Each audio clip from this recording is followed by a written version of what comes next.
In a therapist's office, teenage boy Max confides that he yearns for normalcy, but it's unattainable. The reason his entire face is concealed by bandages is that he was born with a countenance so captivating that it's lethal to any observer. Fortunately, the demise is painless as victims typically expire with a sense of contentment having witnessed his exquisite features. Max recounts the circumstances of his birth, explaining that his beauty claimed the lives of the nurses and physician at the hospital. Remarkably, his parents are immune to his allure. Studies conducted that day revealed that his visage induces a hormonal surge that instantaneously terminates a person's existence. Consequently, the family relocated to a secluded town and implemented stringent measures, such as homeschooling Max to safeguard him and others. Unfortunately, this isolation led to Max's loneliness, social awkwardness, and an unconventional pastime, embroidery. The therapist remains skeptical of Max's narrative and insists that he unveil his face. Unexpectedly, Max's parents heard a disturbing sound emanating from the psychologist's office. Bursting into the room, they discovered Max hastily reapplying his bandages and the psychologist lifeless on the floor. The police arrived shortly after, cautioning the parents that the repeated accidental deaths were no longer plausible. They emphasized the need for greater caution, warning that Max could face criminal charges. While the adults discussed the situation, Max noticed a brick and impulsively picked it up. Returning home, his parents expressed concern about his constant isolation and encouraged his only friend, Dan, to create a dating profile for him. Max was displeased by this suggestion. Later, in his room, Max asked Dan to strike him with the brick, hoping to rid himself of his deadly beauty. However, Dan became distracted by his phone and dating app notifications. Frustrated, Max threw the phone to the ground, causing Dan to accidentally hit him as requested. Max ended up in the hospital with his mother. In the waiting room, Max's mother read a magazine article about families hosting exchange students. She saw this as an opportunity for Max to have a companion. Max strongly opposed the idea and searched for another magazine, only to find the rack empty. A girl named Alex offered to share her magazine, leading to a brief conversation before Max was summoned by the doctor. Later, Dan attempted to lift Max's spirits by arranging a blind date. Max and his friend Dan meet a girl at a restaurant. Dan initiates conversation to lighten the mood, but once he leaves, things become tense. The girl is clearly uncomfortable with Max's appearance, so he tries to make her feel more at ease by giving her a personalized handkerchief. Just as things seem to be improving, Craig, a disruptive patron, enters the restaurant. He approaches their table and attempts to flirt with the girl, but when he notices Max's bandages, he recognizes him from the terrifying tales. Craig's behavior is both rude and threatening, so Max tries to leave the situation, but accidentally spills their drinks in the process. Craig mocks Max by tossing the handkerchief into the spilled liquid and persistently demands that he reveal his face, even resorting to physical intimidation. Fortunately, the restaurant staff intervenes and removes Craig from the premises. Max then asks the girl out again, but she is now frightened by his appearance and declines. After such a disastrous date, Max believes that a normal life is beyond his reach and considers giving up hope. Unexpectedly, Alex appeared, teasing Max about his apparent intentions. Their conversation shifted to his life, his fondness for candy, and his whimsical dream of swimming in a vat of jelly beans. To divert his attention, Alex invited him to accompany her to a retirement home. There, Max was introduced to Rosemary and Esther, two elderly women facing terminal illnesses. Despite their circumstances, they exuded a vibrant spirit, and the four of them enjoyed a delightful afternoon together.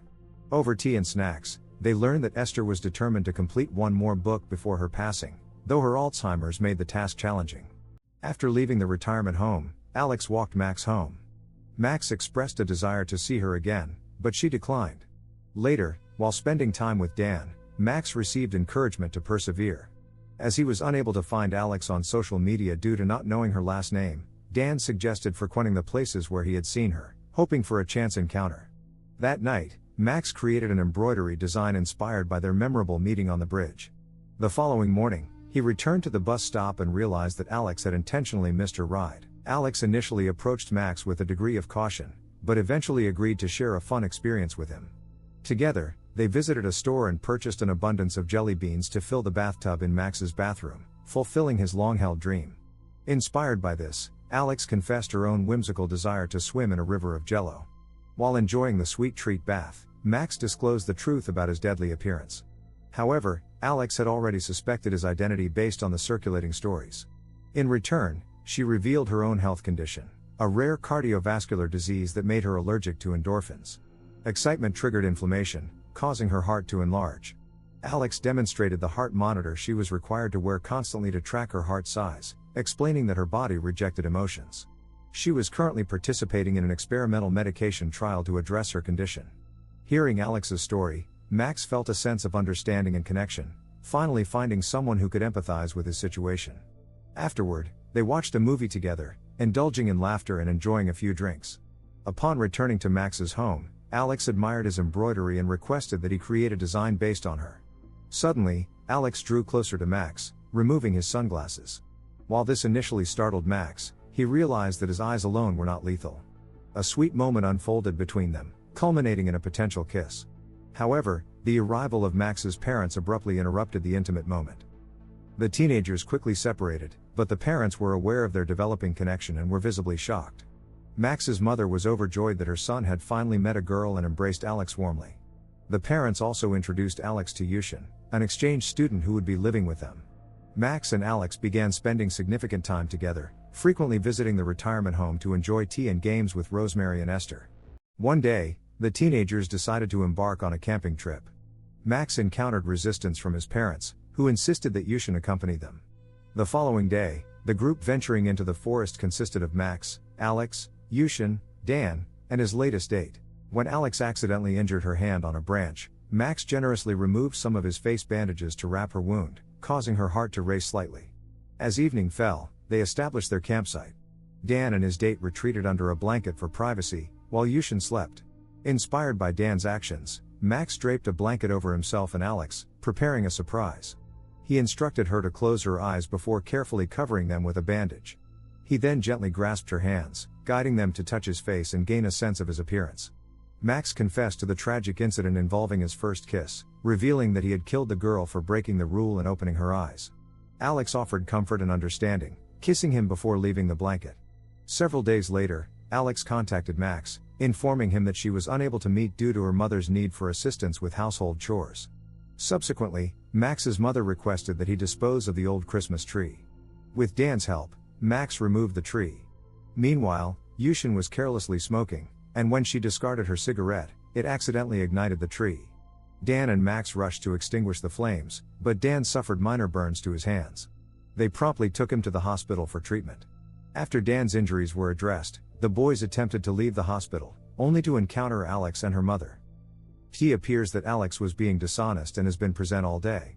The boys attempt to introduce themselves, but Alex informs her mother that they are merely co-workers from the retirement facility, and they depart without further interaction. The following day, Max accompanies his father on a shopping excursion and expresses curiosity about identifying romantic feelings. His father suggests that he is aware of his son's affection for Alex, but it might not be evident to her, so he should communicate his feelings directly. Later in the afternoon, Alex and Max spend time together, and Alex explains that she needed to deceive her mother yesterday because her mother disapproves of her having friends, believing that excessive excitement could be detrimental to her health. Her mother only approves of the retirement home due to its lack of excitement. Subsequently, they visit the retirement home and are disheartened to learn that Rosemary is nearing the end of her life. They visit her in her room and discover that she is being kept alive by medical equipment, which Alex finds distasteful, believing that individuals should have the right to die with dignity. She requests that Max reveal his face to Rosemary so that she can pass away peacefully, and when Max declines, Alex departs on her own.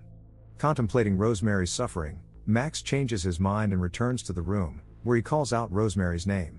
As she opens her eyes, he begins to remove his bandages, and Rosemary, understanding the situation, does not intervene, passing away with a serene smile.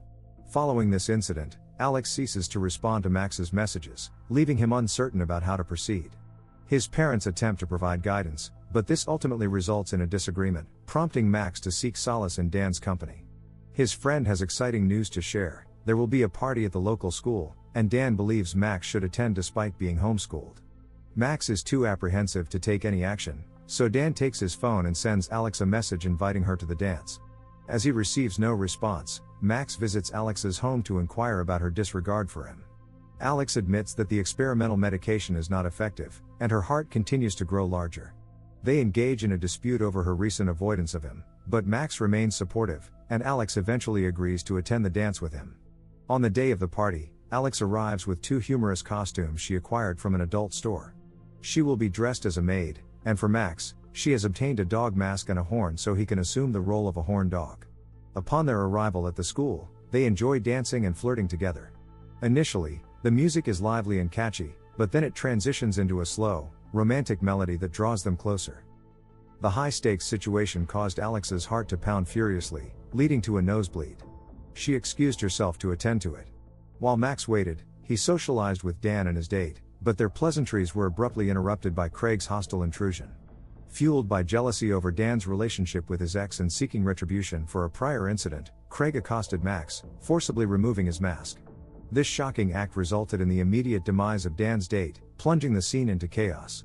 As panic ensued, law enforcement arrived to apprehend Max, placing a hood over his head. As he was led away, he noticed Alex being transported by ambulance. That night, Max was detained in a cell. The following morning, he was released and proceeded to the hospital, where Alex's mother embraced him in a shared moment of grief. Upon visiting Alex, Max discovered a shocking revelation: she had been concealing the severity of her illness. It transpired that she was afflicted with a terminal condition, a diagnosis she had received in childhood. With only a few days remaining, Alex expressed a fervent desire to see Max's face, but he vehemently refused. The prospect of witnessing her demise was too much to bear, and he lashed out, confessing the emotional toll of witnessing countless deaths throughout his life. Max abruptly departed, refusing to entertain her pleas further. Upon returning home, he was consumed by such profound distress that he impulsively used the brick as a means to obtain plastic surgery. However, his parents swiftly intervened, preventing his reckless actions. They offered him comfort and support as he experienced a mental breakdown, but an unfortunate accident occurred when the bandages slipped, resulting in the unintentional demise of Yushin's cat. In the subsequent days, Max disregarded all of Alex's messages. After a period of time, Max accompanied Dan to pay tribute to the deceased girl. Despite his own grief, Dan took a moment to admonish Max for his neglect of Alex, prompting him to realize the missed opportunity to bid farewell. The following day, Max visited Alex at the hospital and adorned the wall with his intricate embroidery as a gesture of apology. He also presented her with a personalized design he had created. As Alex's condition deteriorated, Max lay beside her and removed his bandages, and they closed their eyes, sharing a tender kiss, anticipating the inevitable. When Max opened his eyes, he was astonished to discover that Alex was still alive. However, her overwhelming joy at finally beholding the true Max proved to be too much for her heart to bear, and she tragically passed away. Subsequently, Max participates in Alex's memorial service, overwhelmed by the loss of the sole individual who ever cared for him. Afterward, he visits the bridge, carrying an envelope addressed to Alex. Inside, he places a gelatin powder, then releases it into the river, fulfilling Alex's lifelong dream. Following Alex's passing, Max resumes therapy and starts honoring the lessons she imparted. He continues to visit the retirement home to keep Esther company. Moreover, the police exonerate him and Craig of all charges, attributing the girl's death to natural causes. This case gains notoriety, leading to numerous letters from terminally ill individuals seeking his assistance. Max starts to comprehend that death is sometimes inevitable and begins visiting those who write to him, aiding them in achieving a peaceful and painless end. He also discovers that Alex didn't perish due to true love granting her immunity, which is also the reason his parents never passed away. As Dan is Max's sole true friend, Max can now spend time with him without concealing his face. However, he must exercise caution, as one day he inadvertently forgets his face is exposed and opens the door, accidentally causing Craig's demise.